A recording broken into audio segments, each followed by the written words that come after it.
Ave Maria, cheia de graça, o Senhor é convosco. Bendita sois vós entre as mulheres, e bendito é o fruto do vosso ventre, Jesus.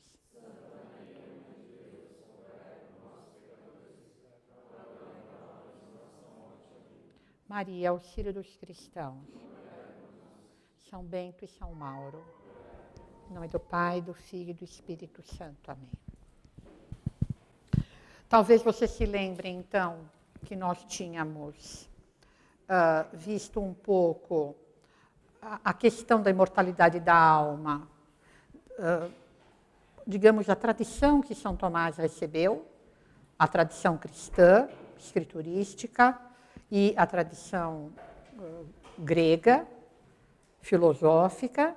Depois nós tínhamos visto os conflitos que no século XIII envolviam a questão da alma, que foi uma questão muito importante, sobretudo a questão da unidade do intelecto entre os averroístas, foi uma questão muito importante no século XIII.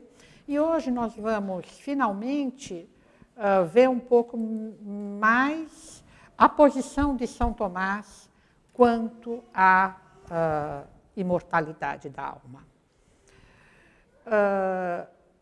São Tomás, quando ele vai estudar a questão, ele afirma que a questão da imortalidade da alma é uma verdade de fé.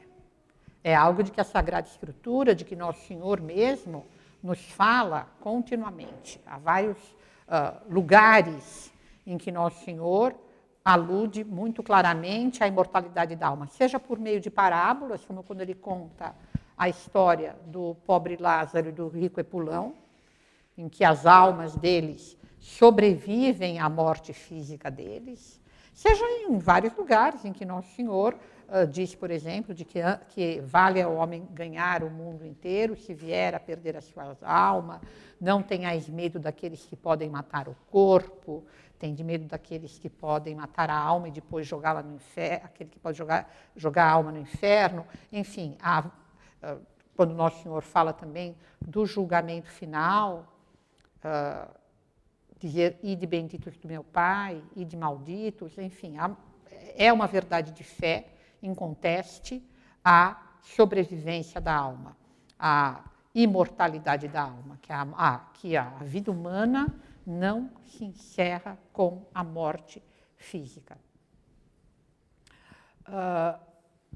Há 4 posições contra a alma, e é isso que São Tomás elenca. Algumas são mais presentes para nós, outras são menos, mas acho que todas nós podemos encontrar ainda hoje. Ele diz, a posição materialista dos antigos filósofos naturalistas, essa é a mais espalhada hoje, que seria, no homem não há nada senão o corpo. Não existe uma alma. Nesse sentido, se pode dizer, a alma não sobrevive. A vida do homem é a vida puramente física. Morto o corpo, está morto o homem inteiro. Nada resta do homem depois da morte. Essa é a posição de muitas pessoas hoje. Os materialistas acreditam nisso. No Brasil, isso é menos comum. No Brasil, há uma tendência, não sei, uma tendência natural à religião. As pessoas normalmente acreditam em alguma coisa. E normalmente em alguma coisa que a pessoa acredita, inclui-se a crença numa alma, em algo que permanece vivo depois da morte. Essa doutrina, essa segunda, que São Tomás alude, é bastante comum hoje em dia. Ele diz a doutrina pitagórica e platônica sobre a metempsicose, quer dizer, sobre a transmigração da alma, que a alma humana não morre, mas se encarna numa outra pessoa, eventualmente, dependendo do grupo, num outro ser, eventualmente nem numa pessoa, né? Entre os hindus, por exemplo, há a crença da reencarnação em seres não humanos, mas os espíritas modernos acreditam exatamente na reencarnação, nessa transmigração das almas. A alma sobrevive, mas sobrevive não para receber um prêmio ou um castigo eterno, que é aquilo que a fé nos diz, mas para ir se reencarnar num outro ser humano, pelo menos para o espírita comum, assim, o espírita que a gente encontra num outro ser humano. Depois, essa doutrina aqui é um pouco menos comum, mas a gente vai encontrar alguma coisa parecida com isso nas pessoas que aderem a ser as seitas orientais. Mas, enfim, é pouco comum hoje em dia. A doutrina monopsiquista de Averroes. Lembra, eu expliquei para vocês isso quando eu tratei da questão dos conflitos sobre a alma no século XIII, que Averroes dizia que o intelecto agente era um só. Existiria uma só alma que agiria em todos os indivíduos, mas que a alma seria única. Essa questão da unidade entre todos os homens e até entre todos os seres, ela é muito típica da gnose. Então, vocês vão encontrar alguma coisa como isso hoje, embora não se insista particularmente na questão do conhecimento, como ele fazia, mas que tudo é um.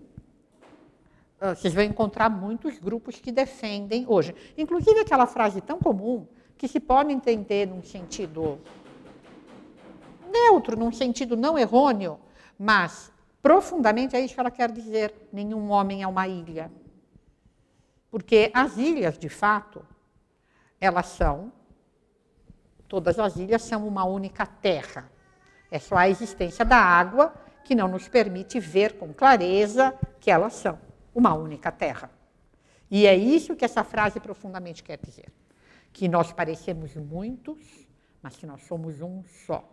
Então, isso estaria parecido com a doutrina averroísta da unidade da alma, mas que, assim, mais é a unidade da alma, mas ele falava mais especificamente a unidade do intelecto. Era essa questão intelectual que eles focavam. E depois, a posição católica de que a alma é individual e imortal. A alma é uma substância subsistente e que não morre. Quando há a morte corporal, há uma separação da alma do corpo, mas não a extinção da alma, só a extinção do corpo.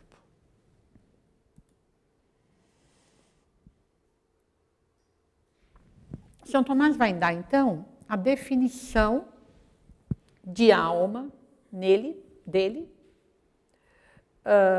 e três aspectos dessa definição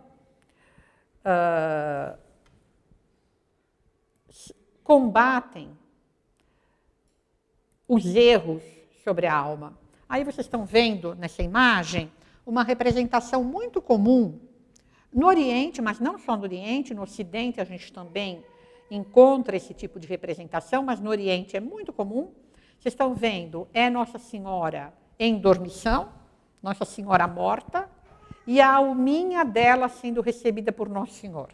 Vocês vão encontrar dezenas, talvez centenas de representações dessas. Sempre Nosso Senhor, os apóstolos muito consternados em volta de Nossa Senhora morta, e Nosso Senhor recebendo a alma de Nossa Senhora, que é sempre representada assim, branquinha e pequenininha.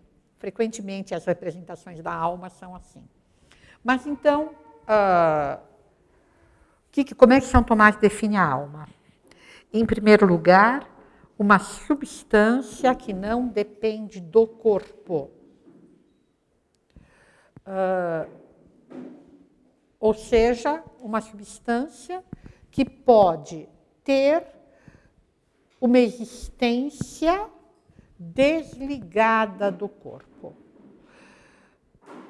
Ao contrário de outras coisas que no século XIII também se chamavam alma, e que mesmo a Sagrada Escritura, quando Nosso Senhor diz que dará o homem em troca da sua alma, algumas traduções veem vida, porque ânima tanto é uma coisa quanto é outra, porque ânima propriamente é respiração. E na filosofia do século XIII, se chama toda a vida de alma. Se vocês forem ler o Tratado da Alma de Aristóteles, ou o comentário de São Tomás de Aquino ao Tratado da Alma de Aristóteles, vocês vão ver que eles falam de uma vida vegetal, de uma alma vegetal e de uma alma animal. Nesse sentido, alma corresponde à vida. Então, a alma humana é o que eles chamam de alma intelectual. E no tratado, no De Anima, São Tomás trata tanto da alma vegetal, quanto da alma animal, quanto da alma intelectual. Porque, até uma grande discussão do século XIII, eu acho que eu aludi a isso também, e que muita gente boa tinha uma posição errada, inclusive, por exemplo, São Boaventura, se não me engano. São Boaventura acreditava que nós tínhamos uma alma vegetal. O que é a alma vegetal? É aquilo que, a vida que corresponde pelas funções de nutrição, crescimento e reprodução. Aquilo que em nós é vegetativo. Vocês já ouviram dizer, coitada da pessoa, está em estado vegetativo. Essas funções, ela tem ainda. Ela ainda pode ser nutrida. Eventualmente ela cresce ou diminui, normalmente emagrece nesse estado. Mas ela ainda tem essas funções que são próprias do vegetal. A alma animal é a que é responsável pela vida sensitiva. A percepção que nós temos dos sentidos, os animais também têm. A memória, os animais também têm. Os animais também sentem. Quando o dono se afasta, o animal sente um desprazer, que não é puramente, não é uma coisa só nos sentidos dele. Então, isso faz parte da alma animal. O que é a alma intelectual? É a alma que permite compreender, ou seja, abstrair. A abstração é aquilo que é próprio do homem. O que é próprio do homem é a vida intelectual, é a capacidade de abstração. O que quer dizer abstrair? O que quer dizer compreender? Quer dizer receber algo em mim, uma determinada forma, prescindindo da matéria dela. Um gato, quando ele vê a mesa, ele vê um objeto que ele sabe que pode convir ou não convir a ele para vários usos. Pode ser uma coisa em que ele vai apreciar estar deitado. O gato pode conhecer essa mesa? Pode conhecer essa mesa. O gato pode conhecer qualquer mesa com a qual ele tiver contato. Sensivelmente. O gato não tem conceito de mesa. Eu conheço essa mesa pelos meus sentidos. Mas das mesas que eu vi na minha vida, desde a primeira mesa que eu devo ter visto, no quarto em que minha mãe ficou quando eu nasci, das mesas que eu vi na minha vida, eu criei um conceito de mesa que independe da matéria. E que é o que me permite reconhecer uma mesa sempre que eu vejo uma. Eu vi, e depois de algumas vezes que eu fui vendo uma mesa, eu compreendi o que uma mesa era. Muito antes de eu saber dizer plano horizontal sustentado que serve para pôr objetos, muito antes de eu saber dizer isso, do que eu saber o que era plano, o que era horizontal, o que era sustentado e o que era objeto, muito antes disso, eu já sabia o que era uma mesa. Eu poderia não conhecer os termos da definição, mas eu já conhecia mesa como... Alguém falou alguma coisa? Não.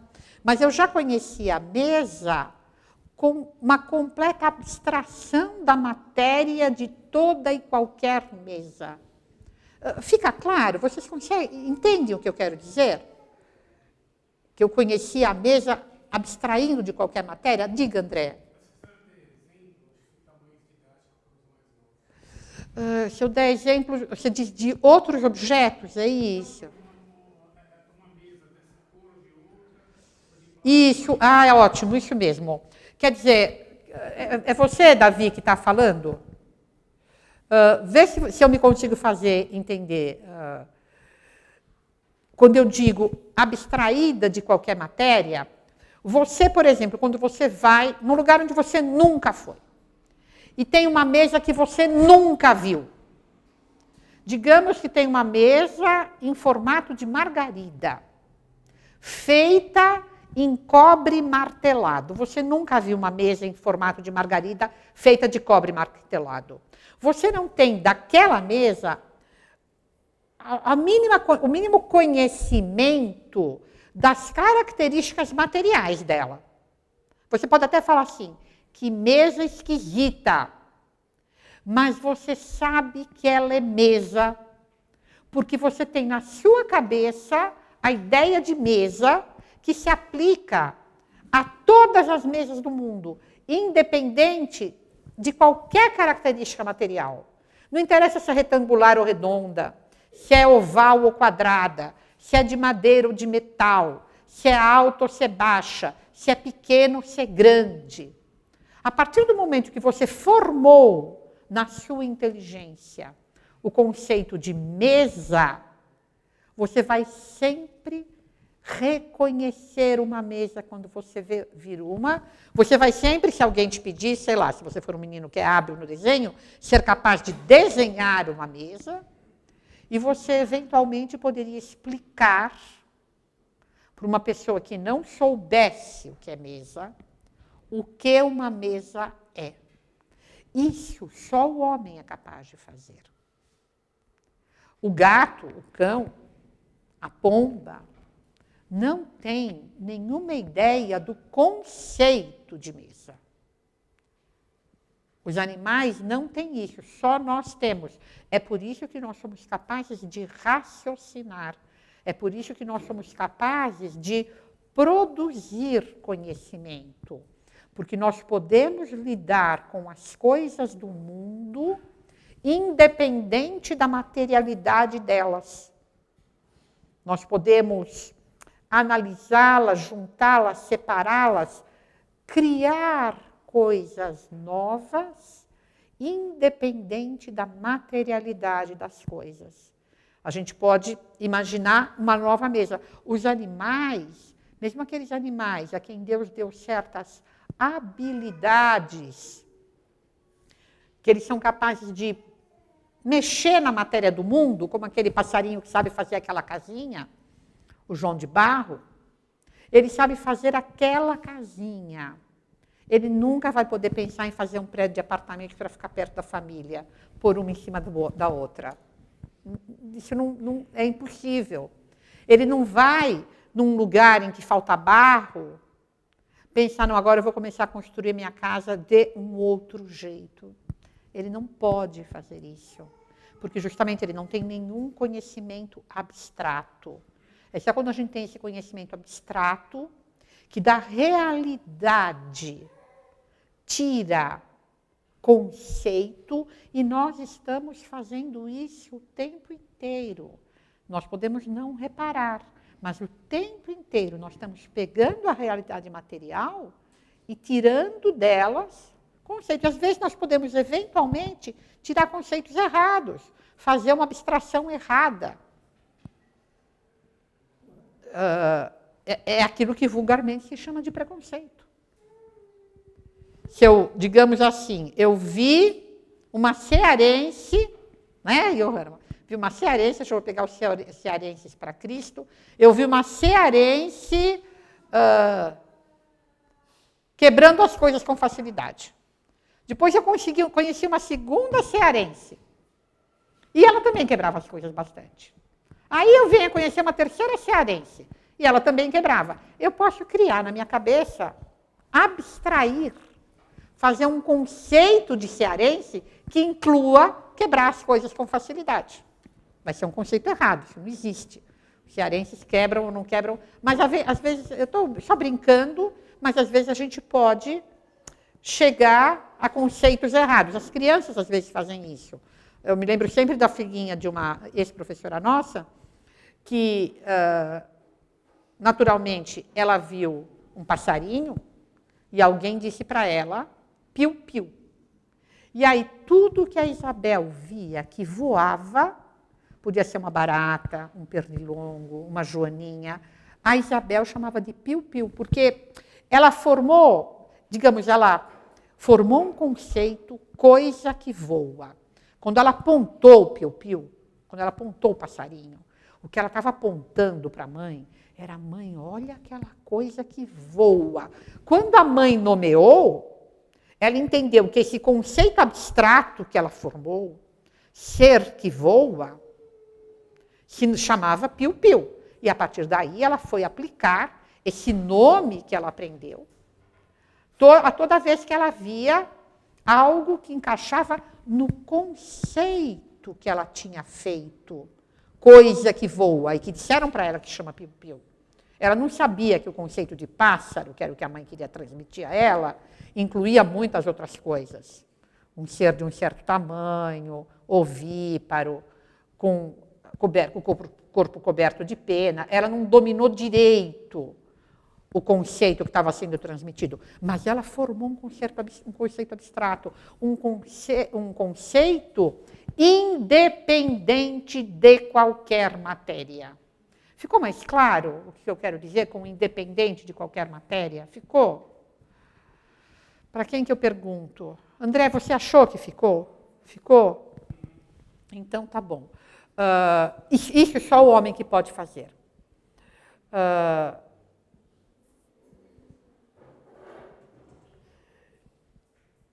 Isso, então, para dizer o que é a alma intelectual, né? Então, a alma é uma substância que não depende do corpo, só a alma intelectual. A alma vegetal e a alma animal, sim, dependem dos corpos. Elas só são animadoras de corpos. Quando a planta morre, a alma vegetal daquela planta morre junto. Quando o animal morre, a vida daquele animal morre junto. Não há nada que subsista. Eu vou voltar a esse tema para explicar para vocês como é que a gente sabe isso. Qual é a diferença entre a alma vegetal e a alma animal e a alma intelectual. Mas o grande segredo que vocês têm que guardar é essa questão de ser intelectual, essa capacidade de abstrair, a capacidade de compreender, tirando da matéria, formando conceitos que não dependem mais da materialidade de um determinado ser. Os cães conhecem? Conhecem excessivamente. O cão conhece o seu dono, mas o cão não sabe o que é homem. Ele não tem o conceito de homem na cabeça dele. Ele sabe que tem seres que têm aquele certo tipo de cheiro. E entre todos esses que têm aquele certo tipo de cheiro, tem esse que é o que o alimentou desde que ele era pequeno. Que é aquele que faz carinho nele. É aquele que dá para ele um local para ele morar. Mas ele não tem o conceito de homem. Então, a primeira coisa, uma substância que não depende do corpo. Isso contra os materialistas. Depois, há tantas substâncias intelectuais quanto há corpos humanos. Cada corpo humano recebe uma substância intelectual que é absolutamente independente. Quando uma criança é concebida, Deus infunde uma alma que é só dela. Isso é contra o monopsiquismo, contra a teoria de Averroes, da existência de uma alma única. E de muitas teorias gnósticas modernas que vão dizer a mesma coisa. Dizer que a multiplicidade, essas teorias dizem que a multiplicidade é uma ilusão, que na verdade nós somos todos um. De quem foi que eu li uma frase outro dia que dizia: quando os homens souberem o que são os animais, acho que era Pitágoras, mas dizendo isso, que na verdade é tudo um. Homens e animais é tudo um. Só que as pessoas não sabem disso. Claro, São Tomás nega. Terceiro ponto da definição de São Tomás de Alma. Quando os corpos são destruídos, elas permanecem separadas, não transmigrando em outros corpos. Tanto contra os materialistas, que negam que a alma subsista quando se morre, tanto também contra os defensores da metempsicose. E, por fim, a última coisa que está nessa definição de São Tomás é que na ressurreição, cada um assume o mesmo corpo aqui está mal traduzido. O mesmo corpo numericamente que depois. Até, esse aqui é um caso interessante, porque, vocês sabem, ao longo dos séculos, houve muita discussão por causa disso. Como assim o mesmo corpo? O corpo não virou poeira? Como é que se pode dizer que é o mesmo corpo se o corpo vai ser inteiramente destruído? Hoje, para nós, é muito fácil entender o que quer dizer o mesmo corpo. Porque hoje nós sabemos que o mesmo corpo é o mesmo DNA. Nós sabemos que muito mais do que a matéria física de que é feito o meu corpo, que essa matéria mesmo vai sendo trocada ao longo da vida, a maioria das minhas células é trocada, mas aquilo que define o meu corpo numericamente, o que faz o corpo desta pessoa que sou eu, é um certo código que me é absolutamente próprio e que ninguém mais tem. Então, para nós, é mais fácil entender isso que a fé católica sempre disse, que depois da ressurreição nós assumiremos os mesmos corpos. Para nós é mais fácil de entender, porque nós sabemos melhor o que é que faz um corpo aquele corpo, do que se soube por todos os séculos para trás de nós.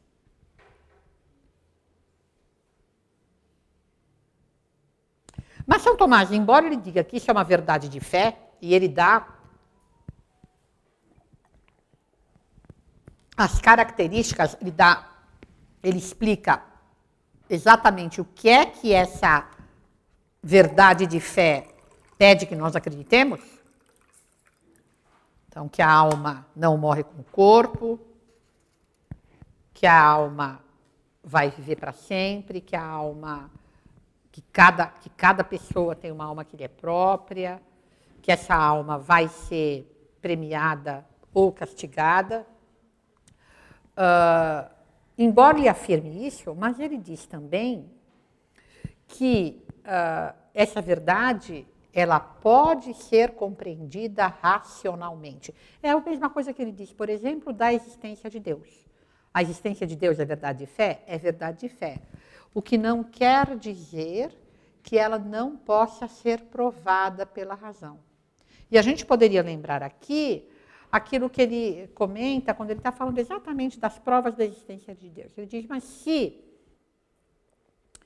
pode ser provado pela razão, por que é que Deus quis revelar e transformar isso também numa verdade de fé? Não parece inútil? Não parece contra a lei da economia? E a lei da economia é uma das leis da sabedoria. A lei da economia é a lei que diz que a gente, para fazer qualquer coisa, usa o mínimo que é necessário para obter aquele efeito. Essa é a lei da economia. É uma lei de sabedoria. Usar mais do que é necessário é tolice. Então, não seria contra a lei da economia Deus revelar algo que é uma verdade a que se pode chegar pela razão? E São Tomás explica não. Porque dada a fraqueza da inteligência humana, apenas alguns, depois de muito tempo, e provavelmente com mistura de muitos erros, é que chegariam à conclusão racional da existência de Deus. E como é necessário para a salvação dos homens que eles conheçam a verdade, Deus, na sua bondade, quis que, além de ser uma verdade que se pudesse compreender com a razão, fosse uma verdade a que todos, mesmo simples, pudessem ter acesso e que pudessem ter acesso a ela facilmente e sem mistura de erros. E é verdade, não é? A gente vê isso facilmente nas provas da existência de Deus. Aristóteles as formulou. Quantos são Aristóteles? Não é? Um dos maiores gênios que já existiu. E mesmo assim, em alguns pontos, não sobre a existência de Deus, mas sobre algumas características de Deus, ele se engana. Então, com a questão da alma, é a mesma coisa. Pode-se chegar à conclusão racional da existência da alma? Pode. É fácil? Não. Não é fácil. Só alguns poderiam chegar a ela depois de muito tempo e, provavelmente, com mistura de muitos erros.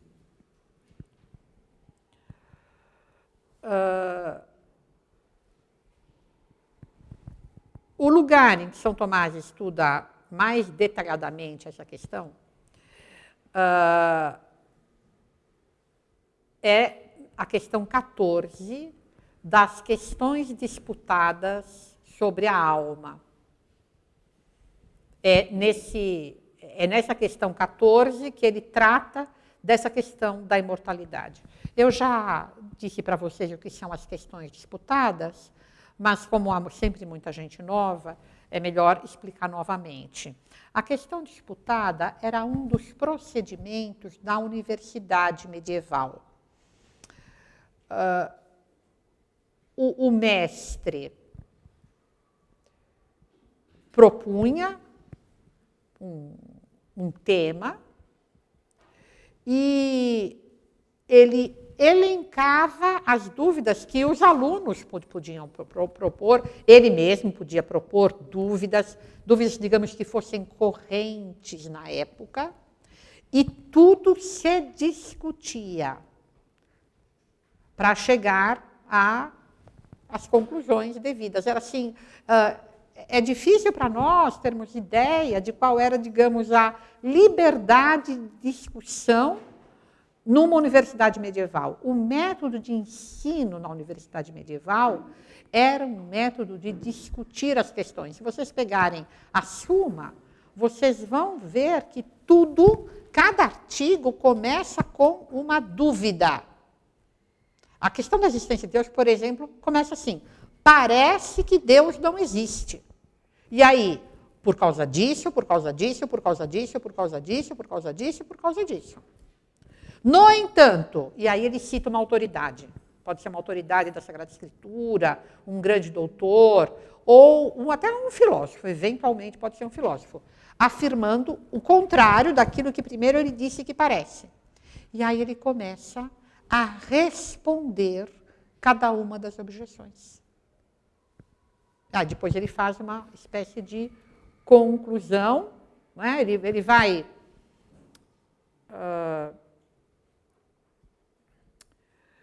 mostrar qual é a doutrina verdadeira, e depois que ele vai pegando aquelas objeções uma por uma e mostrando por que elas são falsas. Mas todo o ensino era feito assim. Então, as questões disputadas fazem parte desse esquema. Uma coisa que se discute. Então, tem essa série de 21 questões, que são questões disputadas sobre a alma. Isso aqui, São Tomás escreveu, muito provavelmente, depois de ter havido a discussão real em sala de aula. Essa obra chamada... Obras, ele tem várias, a De Veritate, De Anima, elas são escritas reproduzindo um debate realmente existente. Essas obras se sabe que foram, essa obra se sabe que foi escrita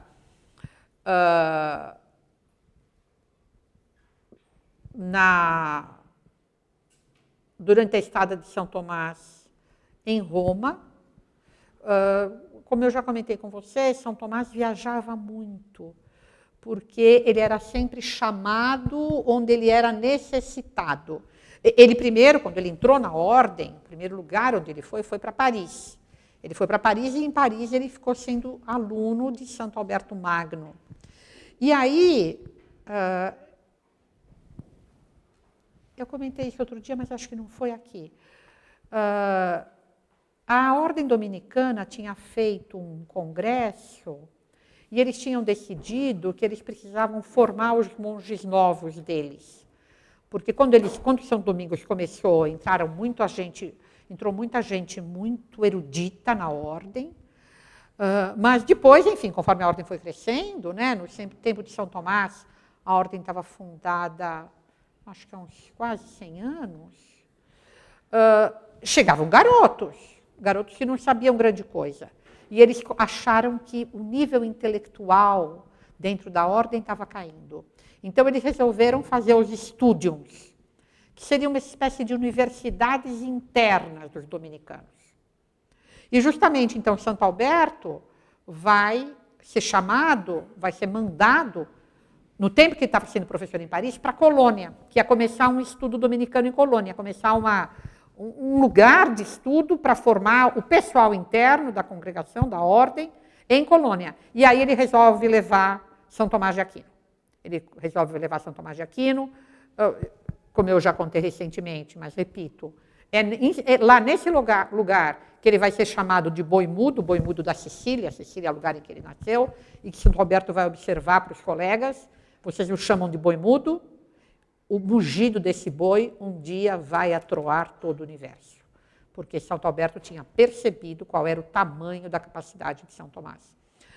Mas depois de Colônia, São Tomás vai ser chamado para dar aula em Paris, mas depois de Paris, o Papa vai precisar dele e vai chamá-lo para perto do Papa, mas o Papa nessa ocasião está em Orvieto, está em Viterbo, ele vai para Orvieto, ele vai para Viterbo. Depois, se não me engano, daí a ordem vai abrir um estudo em Roma, vão chamá-lo para Roma, se não me engano, depois vão abrir mais um estudo em Nápoles, acho que ele chega a ir até Nápoles também, e aí depois vai ter um concílio para tentar trazer de volta os ortodoxos, vai ser o concílio de Lyon, e ele é chamado também. Não, mas ele ainda vai, antes disso, eu pulei um pedaço, ele ainda vai dar aula uma segunda vez em Paris, e aí depois, quando ele está indo para o concílio de Lyon, é aí que ele vai morrer, a caminho do concílio de Lyon. São Boaventura vai para o concílio de Lyon e vai morrer durante o concílio, em 1274, São Boaventura morre durante o concílio e São Tomás morre indo para lá. Então, São Tomás andava continuamente, andava normalmente a pé, às vezes em burricos. Os dominicanos não usavam cavalos por pobreza, mas burricos eles usavam, às vezes, jumentos. Então, mas São Tomás normalmente não utilizava os jumentos. Dizem alguns que por mortificação, dizem alguns que por ele ser corpulento demais, que era muito difícil encontrar jumentos que pudessem carregá-lo. Eu não sei qual é a verdade. Alguns dizem que era mortificação, outros que era uma dificuldade do instrumento jumental. Bom, mas então nessa estada romana, São Tomás estava redigindo em Roma aquela obra que é a Suma Teológica, que justamente ele tinha começado para uso desses estudantes, tinha tudo a ver com a fundação dos estúdios. São Tomás tinha notado que o estudo da teologia, até então, o grande livro de teologia era o livro das sentenças de Pedro Lombardo, que era o quê? Pedro Lombardo tinha pegado a Sagrada Escritura e para cada trecho da Sagrada Escritura ele tinha reunido todo o ensinamento dos santos padres sobre aquele trecho da Sagrada Escritura. Era um livro muito bem feito. Só que, do ponto de vista de ensino de teologia, ele era muito pouco prático, porque as questões, é o que São Tomás explica, no começo da Suma, quando ele explica por que ele está escrevendo o livro, ele diz que os textos que se tem para estudar teologia, é uma alusão ao Pedro Lombardo, embora ele não fale nominalmente, eles não vêm na ordem da matéria. Não vem na ordem da matéria, assim, na ordem lógica. Eu vou estudar teologia, então, primeiro, quem é Deus? Como Deus é? Não, eles vêm conforme os assuntos da Sagrada Escritura vão aparecendo. Então, ele diz que há muita repetição, que o aprendizado fica muito confuso e, eventualmente, muito cansativo. Então, ele vai escrever o livro, a Suma Teológica, exatamente para isso. E ele vai usar um esquema, ele vai tratar primeiro de Deus, depois da criação do homem, e a parte final é sobre Nosso Senhor Jesus Cristo, quer dizer, aquele que leva o homem de volta para Deus. É essa parte que ficou inconclusa. A terceira parte da Suma Teológica ele não acabou, ele morre enquanto está escrevendo. Enquanto ele está em Roma, ele está escrevendo essa parte que tem a ver com o homem. Então, ele está estudando muito especificamente a questão da alma humana. E é nessa ocasião também que ele vai aproveitar e, para poder, digamos assim, isso é uma coisa que ele vai sempre fazer. Quando ele está escrevendo uma parte da Suma Teológica a respeito de um assunto, ele vai pegar Aristóteles e comentar a obra de Aristóteles que tem a ver com aquele assunto, para ficar, digamos, com a filosofia a respeito do tema muito clara, para ele estar com, digamos, com o instrumental dele muito preparado. E é exatamente o que acontece nessa ocasião. E, nesse mesmo contexto, então, ele vai fazer as questões disputadas sobre a alma. Vai, primeiro, pôr a coisa em sala de aula para que a discussão existisse efetivamente, e depois escrever as questões disputadas sobre a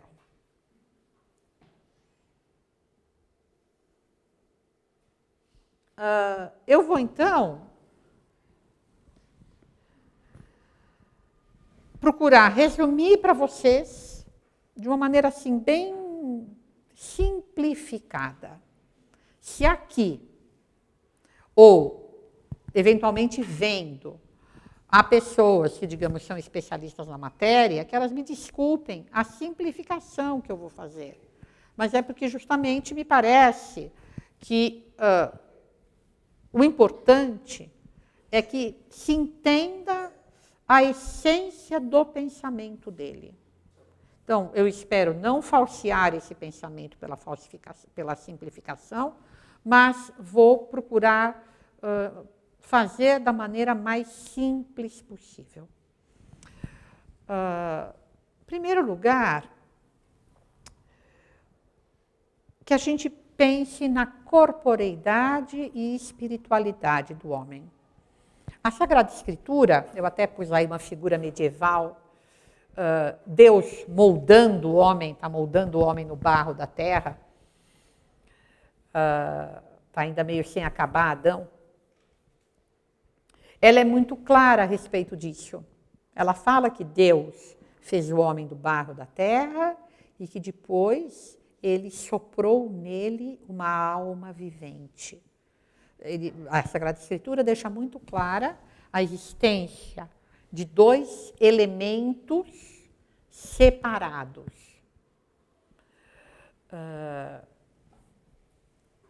O homem é, portanto, um corpo. E todo corpo é formado de matéria-prima, a matéria que o compõe, e a forma substancial. Voltando ao nosso exemplo da mesa, embora os seres artificiais não sejam os melhores, mas, enfim, para a gente entender. O que é a forma de mesa? Aquilo que faz a mesa ser o que ela é. Aquilo que eu já disse, eu já dei a definição de mesa aqui hoje. Plano horizontal sustentado para por objetos. É isso que é mesa. Então, qualquer mesa é composta de uma forma e de uma determinada matéria. A mesa pode ser de plástico, a mesa pode ser de madeira, a mesa pode ser de ferro. Mas todo o corpo, ele é composto de uma forma e uma matéria. Algo que o faz aquilo que ele é, nem sempre é fácil definir. Eu, por exemplo, teria dificuldade em dar a definição dessa câmera. Acho que para dar a definição dela, precisaria de provavelmente um conhecimento técnico que eu não tenho. Mas, enfim, eu poderia definir a câmera como um aparelho que é capaz de filmar. Uma coisa é essa forma que faz dessa câmera a câmera. Com essa mesma matéria que foi feita essa câmera, podia ter sido feito, sei eu, um celular, ou qualquer outra matéria, uma coisa que envolvesse metal e plástico. Não é a matéria que faz dessa câmera câmera. O que faz dessa câmera câmera é uma determinada forma que responde pela junção dos elementos numa certa ordem. E é o que faz que essa câmera seja câmera. Todo corpo é formado por uma matéria-prima e uma forma substancial. Mas o homem não é só corpo. O homem é um ser vivente. Nós já vimos um pouco o que é vida. A vida é aquilo que proporciona ações imanentes. Ações que afetam o próprio sujeito que age. A cadeira, a mesa, ela não é capaz de fazer nada para ela mesma. A cadeira pode cair no pé de alguém, mas a cadeira não faz nada para si mesma. Ela não consegue crescer, ela não consegue fugir se alguém a agredir. Ela não tem nenhuma ação imanente, alguma ação sobre ela mesma. Ela é incapaz de agir sobre si. E é por isso que ela não está viva. Um outro aspecto que eu sempre gosto muito de mencionar sobre a vida, e está em Aristóteles, é que vivo é aquilo que é capaz de transformar o outro em si mesmo. Toda coisa viva faz isso. Quanto maior for o grau de vida, maior é a amplitude com que isso pode ser feito. A planta, por exemplo, transforma o outro em si mesmo? Transforma. Só um certo tipo de outro. Só sais minerais que estão no terreno em que ela está plantada. O animal tem uma capacidade de transformar o outro em si muito maior. Porque o animal, não só para a própria questão da alimentação, ele tem muito mais capacidade de captura e de escolha. Né? A planta fica ali sugando aquilo que lhe dão. Se não tiver água, não pega nada. O animal não tem. Mas, além disso, não é só o que o animal come que ele consegue transformar em si mesmo. Ele, de alguma maneira, tem nele o dono. Ele conhece coisas. Conhece só sensivelmente, mas conhece. Ele consegue captar seres do mundo e trazê-los para ele. Então, ele tem uma capacidade de transformar o outro em si muito maior, mas muito mais o homem. Porque a vida intelectual é que consegue transformar todo o universo em si. Tudo aquilo que eu conheço está em mim. Já diz o Camões, transforma-se o amador na coisa amada. Aquilo que eu conheço está em mim. Aquilo que eu amo está em mim. Então, eu tenho uma capacidade de absorver o outro pelo conhecimento e pelo amor. Eu posso ter em mim todo o universo. Não há nada que não caiba na alma do homem.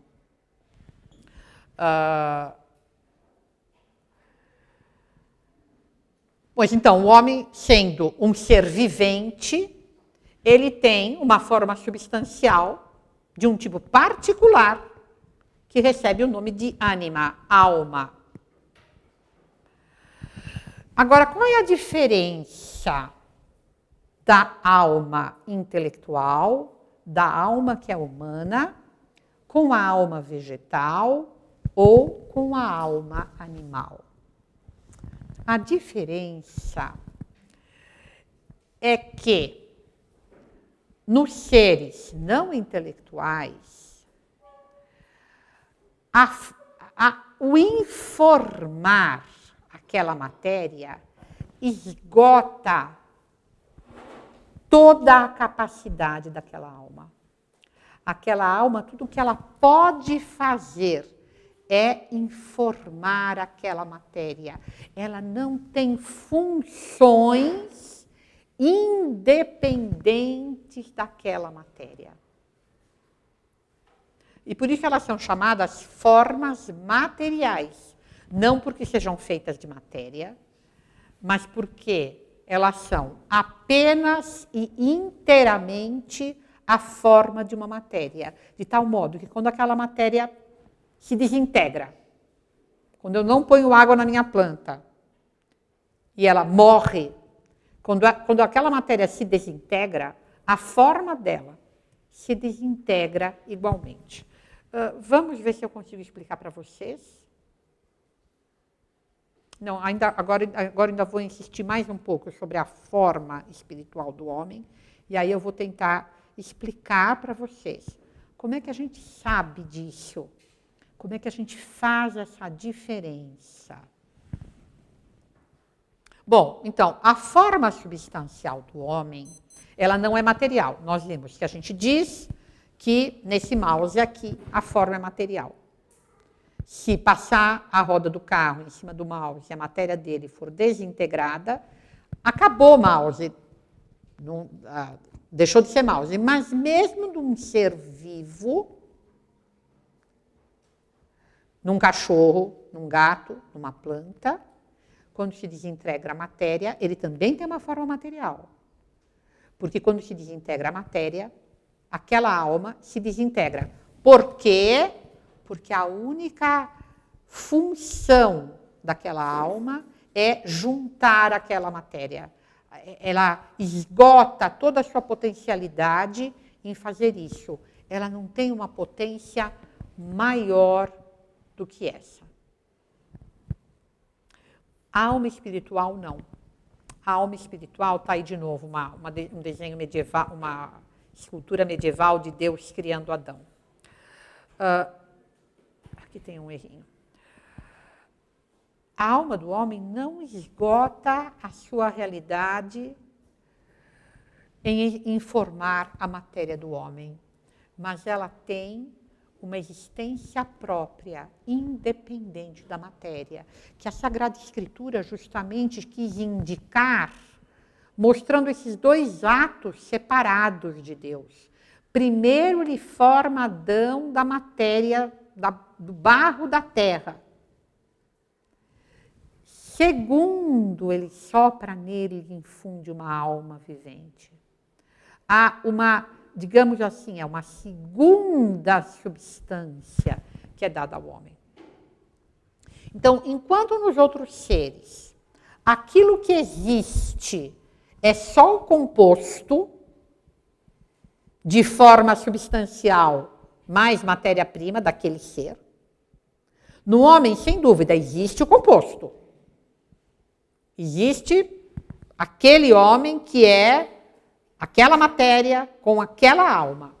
Mas o que existe, primeiro, logicamente, antes, é essa forma substancial.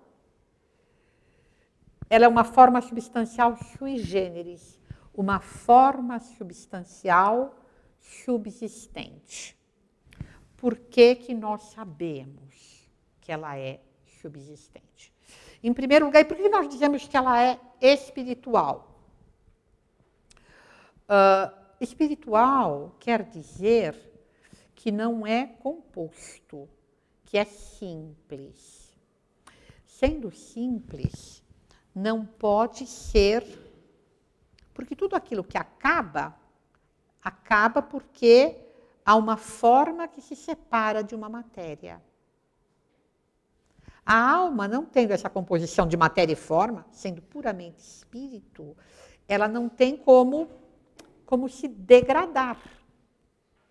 Ela não pode se decompor. Como é que nós chegamos a essa conclusão? Eu vou, então, dar para vocês, muito simplesmente, um dos argumentos de São Tomás.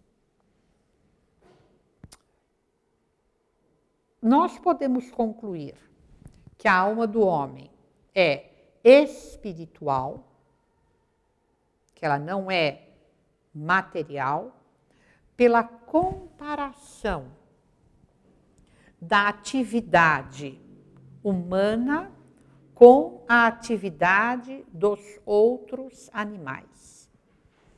Como? Em todos os animais,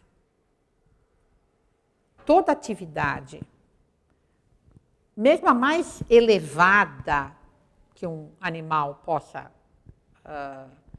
realizar, ela vai estar sempre intrinsecamente ligada à matéria, à atividade de um sujeito material.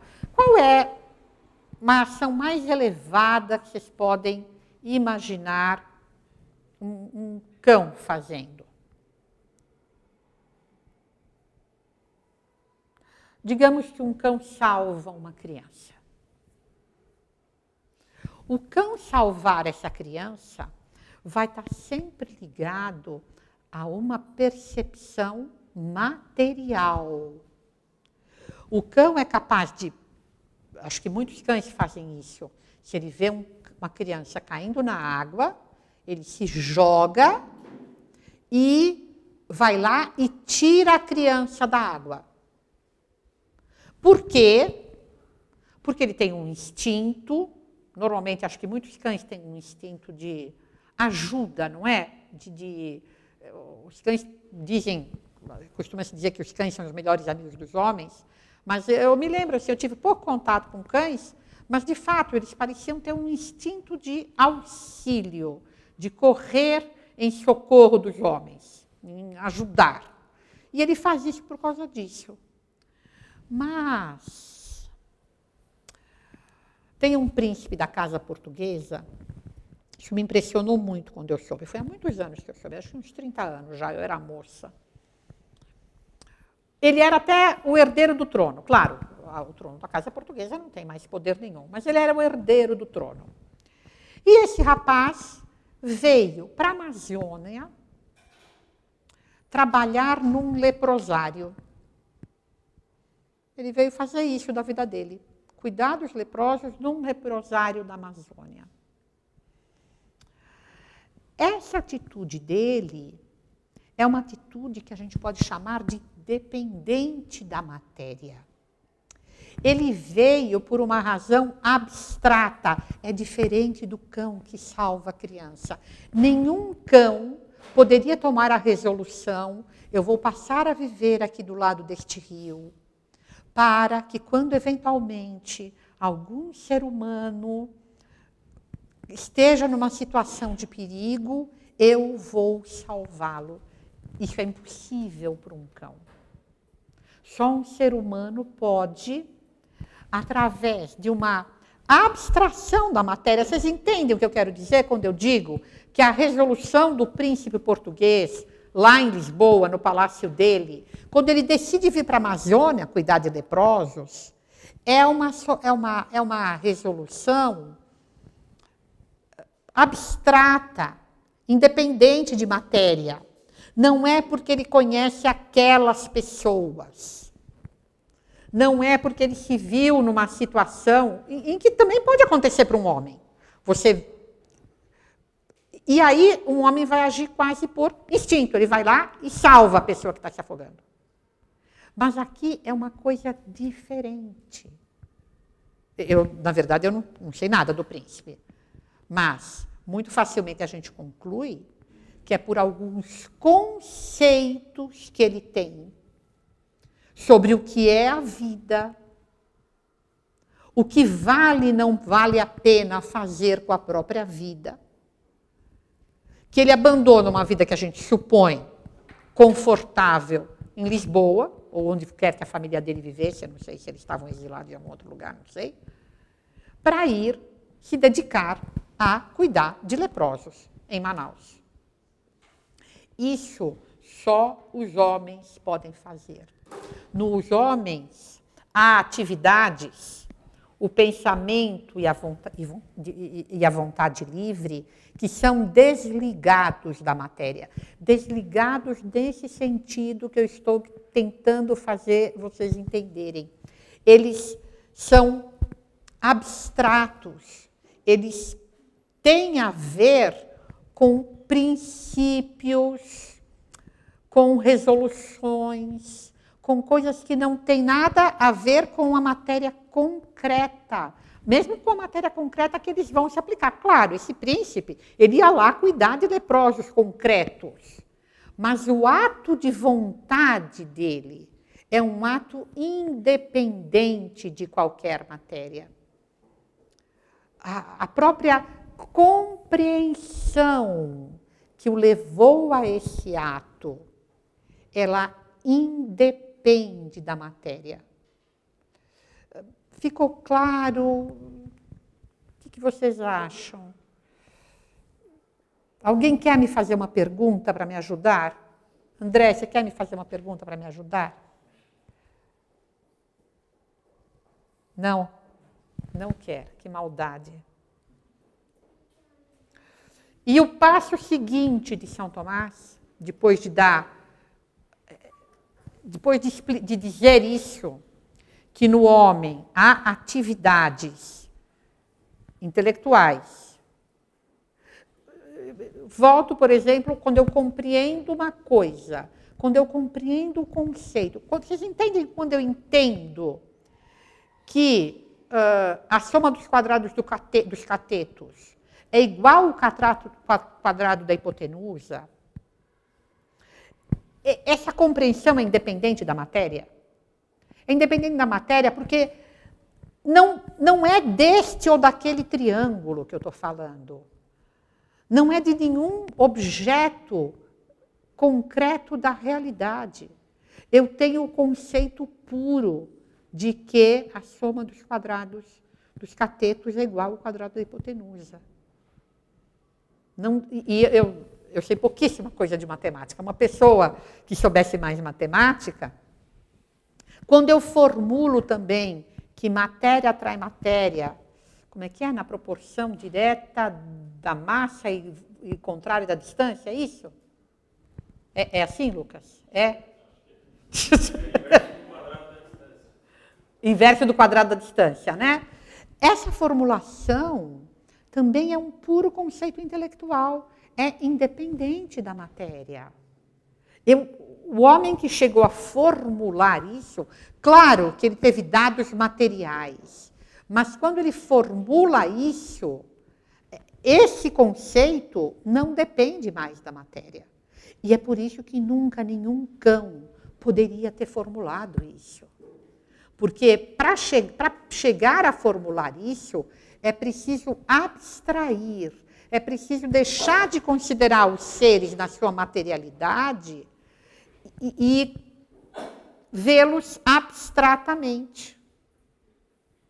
E isso o animal não é capaz de fazer. Ficou mais claro? Edu, ficou mais claro? Você acha que sim? Essa questão da nossa capacidade de separar da matéria, isso que é fundamental no argumento de São Tomás. Só os homens são capazes de fazer isso. Os animais não são capazes. Os animais só conhecem o material. Os animais só conhecem o individual. Eles conhecem aquela pessoa. Eles sabem que eles conseguem subir naquele objeto. Eles não sabem que aquilo é uma mesa. Eles não têm a ideia abstrata de mesa. Eles não têm a ideia abstrata de homem. E São Tomás vai então concluir que, como a ação segue o ser, cada ser deixa a sua marca na sua ação. Isso acontece desde a coisa mais básica que vocês quiserem pensar. Um certo corte vai vir de uma certa faca. Se eu cortar com a faca ou com a tesoura, o corte é diferente. Por quê? Porque tesoura é tesoura, é faca. Cada um age de um jeito. A ação segue o ser. Cada ser deixa a sua marca na sua ação. A gente pode pegar os exemplos mais simples. Um certo pincel produz uma certa marca na minha tela. Tudo age de acordo com o seu ser. Há um modo de agir que é próprio de um gato e que depende da gateidade dele, que eu não saberia definir, mas que faz que o gato tenha um certo tipo de ação, que é diferente da ação do cachorro, porque a ação segue o ser, em todas as coisas, até nas coisas puramente materiais. A pedra cai do jeito de pedra. Se for uma pedra que tem uma certa densidade, cai de um jeito. Se tiver outra densidade, cai de outro jeito. Porque a ação segue o ser. Sempre a ação segue o ser. Em qualquer ser, por mais inerte que seja o ser.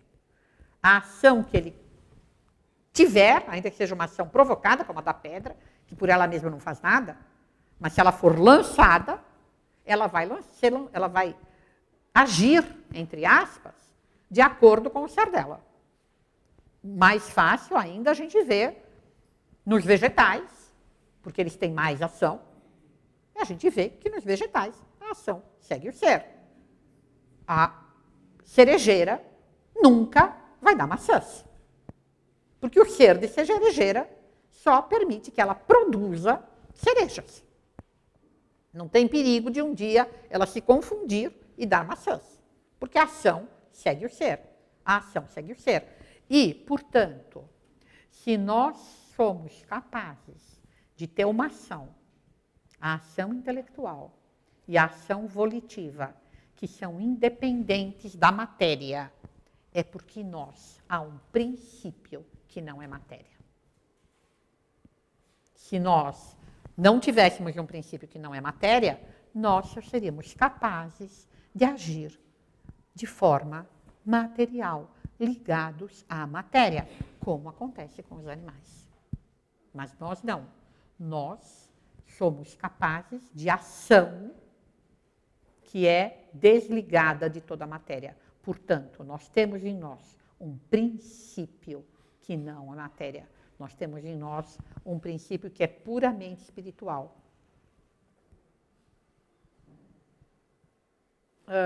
Aqui eu pus mais alguma coisa sobre essa questão do conhecimento ligado à matéria. É um pouco aquilo que eu já falei, mas eu achei que talvez fosse bom insistir nisso, porque me parece que o princípio fundamental que a gente tem que entender é que o conhecimento intelectual é desligado da matéria. Porque, dado o conhecimento desligado da matéria, que o ato da vontade também é, porque o ato da vontade sempre depende do ato de conhecimento. Todo o ato da vontade está ligado a um ato de conhecimento. É impossível querer sem compreender. Tudo que eu quero porque eu compreendi algo de uma determinada maneira. Eu avaliei algo de uma determinada maneira e por isso eu desejo ou não desejo. E aqui eu até pus o texto da Suma. Praticamente assim vocês vão um pouco, sei lá, acostumando com os textos da Suma.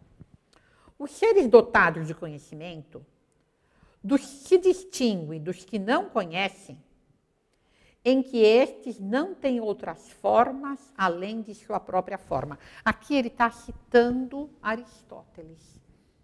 O que é um ser que conhece? É um ser que, além da sua própria forma, eu, por exemplo, tenho forma de ser humano, mas eu não tenho só essa forma em mim, eu tenho um monte de outras formas. Eu tenho forma em mim de tudo aquilo que eu conheço. O copo está em mim, não como ele está na realidade, com a corporeidade dele, mas tem copo em mim. A ideia de copo está em mim. Está em mim a ideia de água, a ideia de jarra, a ideia de mesa. A ideia de beleza está em mim. Eu tenho um monte de... Além da minha própria forma, eu tenho uma porção de formas em mim. Uma infinidade de formas em mim. Mas não só eu sou ser humano. Também o cão tem outras formas nele. O cão se lembra. Ele tem a forma da casinha dele na cabeça, ele reconhece a casinha dele, não sei, acho que visualmente também, provavelmente, mas reconhece pelo cheiro. Ele tem uma porção de outras formas. Claro, é um conhecimento diferente, o dele é um conhecimento sensitivo. O meu é um conhecimento intelectual. Eu tenho, não só eu tenho a imagem de copo, eu tenho a imagem de copo em mim também, mas eu tenho a ideia de copo, que me permite reconhecer todos os copos do mundo. Se eu tivesse só a imagem, não. Eu só reconheceria os copos que eu já tivesse visto. Mas eu tenho a ideia abstrata, independente de qualquer matéria.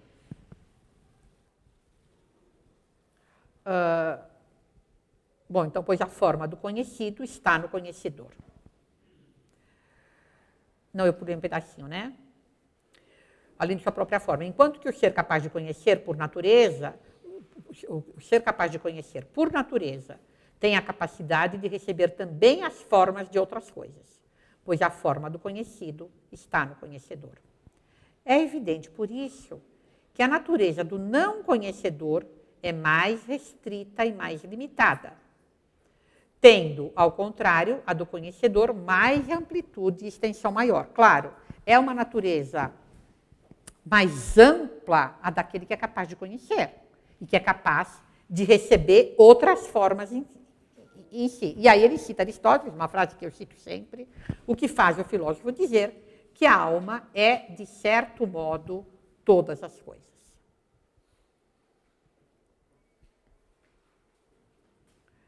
Então, o conhecedor é aquele que recebe. Qual é a diferença? Volto a isso para que fique bem claro o que é que São Tomás quer dizer quando ele diz que nós temos um conhecimento que não depende da matéria. O conhecimento sensível, o conhecimento da pomba, por exemplo, ou do cão, ele não ultrapassa o nível material individual.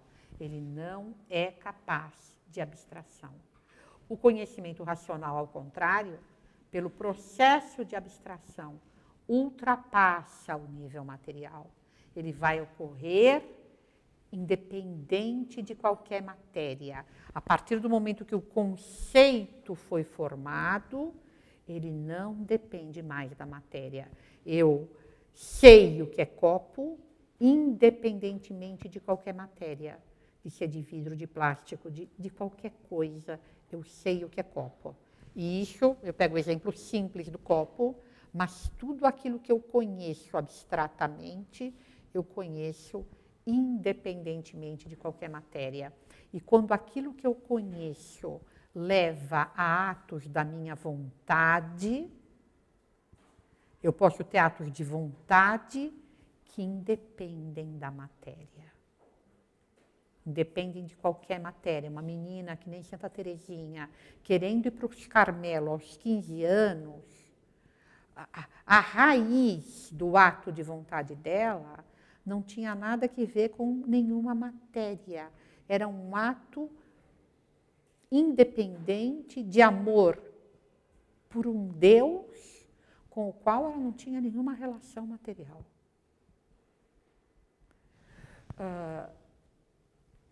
Então, é nesse sentido que nós podemos dizer que no homem há uma atividade completamente desligada da matéria. E que, portanto, há no homem um ser que não tem nada de material. Bem, era isso. Eu espero que tenha ficado razoavelmente claro. Se vocês tiverem dúvidas, eu fico muito feliz em tentar respondê-las. Alguém gostaria de fazer alguma pergunta? Sim.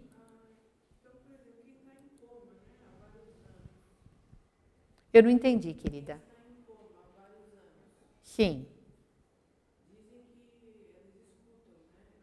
Então, eu já ouvi dizer que sim. Um padre me disse uma vez que sempre... Sim.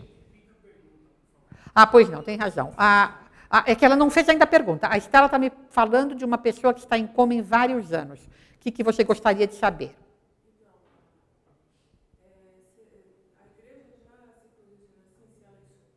Não há nenhuma definição quanto a isso, porque essa não seria uma questão propriamente, Estela. A Estela quer dizer, pergunta se a igreja se posicionou quanto a ser uma pessoa que está em coma e escuta. Eu acredito que essa não seria uma questão para a igreja, é mais uma questão médica, me parece. O que me disse um padre uma vez é que os padres sempre procuram falar com a pessoa, porque há relatos de pessoas que, tendo estado em coma e voltando, elas contam que elas perceberam a realidade. Na biografia de Santa Teresa de Jesus, ela conta que ela estava na cama, já...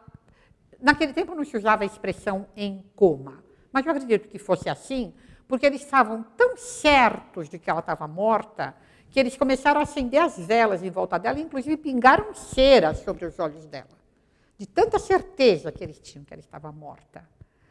E ela não estava. Então, ela ouvia tudo o que se dizia. Eu também conheço um caso de uma pessoa muito amiga, uma pessoa que eu gosto muito dela. E essa pessoa teve uma vez um acidente. Foi uma criança que foi perdida, a pessoa perdeu muito sangue e foi levada ao hospital, mas já num estado bastante grave. E isso essa pessoa me contou, que ela estava deitada, o marido dela estava ao lado dela, e estavam os médicos, e os médicos diziam para o marido dela, olha, nós lamentamos muito, nós fizemos tudo o que foi possível, mas não foi possível salvá-la, nós lamentamos, ela está morta, etc. Assim. E essa pessoa ouvia a conversa e disse que tinha vontade de gritar para o marido, repetir o nome do marido, digamos que fosse José. José, não acredita, não é verdade, eu ainda estou aqui. Mas não tinha essa possibilidade, ela não podia falar, mas ela ouvia a conversa perfeitamente. É só uma coisa que eu sei, mas isso eu ouvi da pessoa com quem aconteceu. Mais alguma coisa? Não? Então, acho que a gente pode rezar.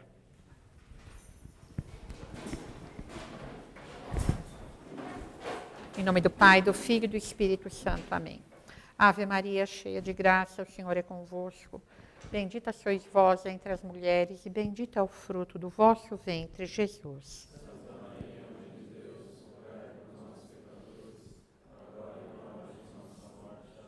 Maria, auxílio dos cristãos. São Bento e São Mauro. Em nome do Pai, do Filho e do Espírito Santo. Amém.